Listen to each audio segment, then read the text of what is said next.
guys, we're continuing our Marvel Legends series review, and we're kicking off the Amazing Spider-Man series. Now this series will include figures that were also Spider-Man classics and or Marvel Legends, as well as the Spider-Man 2 movie figures that just were recently released. Okay, so at first glance, don't get me wrong, I am incredibly happy for, a somewhat more comic accurate costume here. But why is he so skinny? Like, the movie's called The Amazing Spider-Man, not like Spider-Man in his freshman year. Anyways, let's take a closer look at his details. First off is the head. I really like the eyes on this figure. It's more McFarlane-esque, nice and big. Don't have a what do you call it? A pearlescent, iridescent kind of paint going on there. But then again, it doesn't really look flat, especially if the light's shining on it either. I mean, like, if it was a dull, non-fluorescent, yellowy, burnt-out ghetto light that you might find in an abandoned warehouse somewhere, then yeah. Otherwise, the eyes look a-okay with me. So as for the mask, the webbing is actually sculpted in there.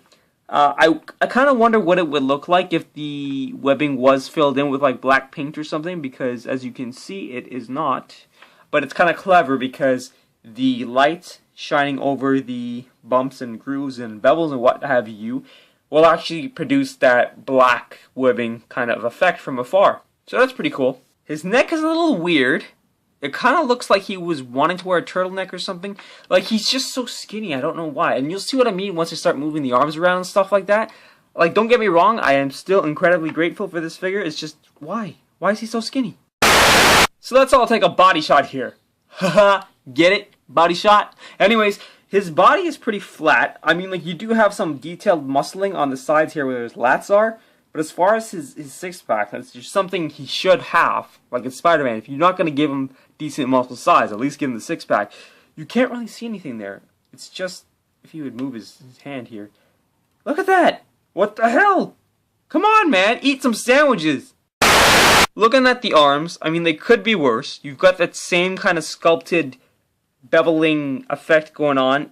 At least they threw in the honeycomb raised texture effect on the arm there, if you can see it, as well as the fist. Now, I don't know if all of these figures have these quality control issues with the paint here, these black dots. It kind of takes away from the figure a bit, but at least when you're posing it, it's not going to be a point of interest for most people, unless they have a hand fetish.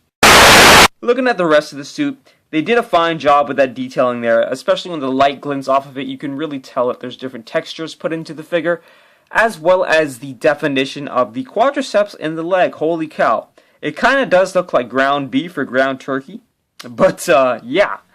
As for the actual thickness of the leg, I guess it's not too bad. For Spider-Man, it's not too bad. The calf kind of looks like there is none, sort of, unless you really look at it closely from behind like that.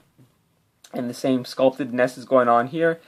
But like, the colors they chose and everything are more than appropriate, so that's a big plus. As for the back of him here, he's got the movie Spider emblem on the back in a slightly brighter red shade of paint than the rest of the red on the suit. He's got normal textures going on there, a serial number there for some reason, and he's got peg holes on the bottom of his feet. So as far as articulation, this guy is pretty superb. He can look pretty far up here. So far that if you wanted to have him launch himself like a slingshot or something, you could actually accomplish that with that head. He can also look down.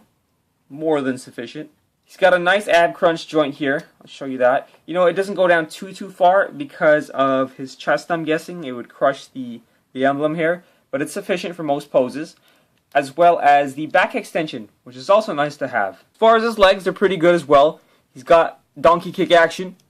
You can move them forward. His knees are double jointed. There's a little bony patella right there. Knock, knock. He does have calf rotation. He has ankle extension, flexion, and he's got that little ankle pivot there. Or I should say a lot of ankle pivot. Now, you may be wondering, what about the arms? There's a reason I left this for last, because it's a workout. You gotta work your fingers out in order to get this guy to move his entire arm. From the shoulder, at least. I mean, it's got pretty good range of motion. There's like joints till Sunday on this thing.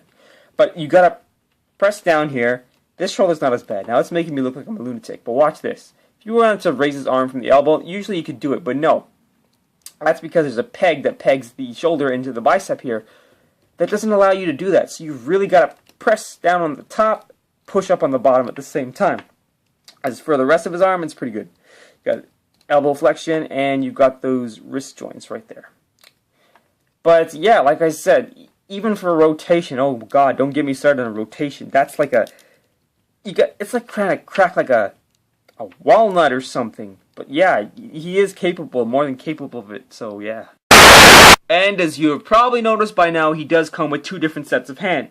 One web whipping hand, pretty nice, and a fist. And like I said, it's just a peg. You just pop it out pretty easily. And look at that. That proves my point. This kid's got no bicep or he's got a good amount of tricep, okay, but he's got no bicep depth. And I forgot to add that the elbows are also double jointed. That's how you can accomplish this pose. So would I recommend picking this figure up? Absolutely. If you don't already have a Spider-Man figure in your collection and you're looking to pick one up, you can't really go wrong with this one. It's comic accurate enough, and it has more than enough articulation for you to handle pretty much any kind of Spidey pose you want.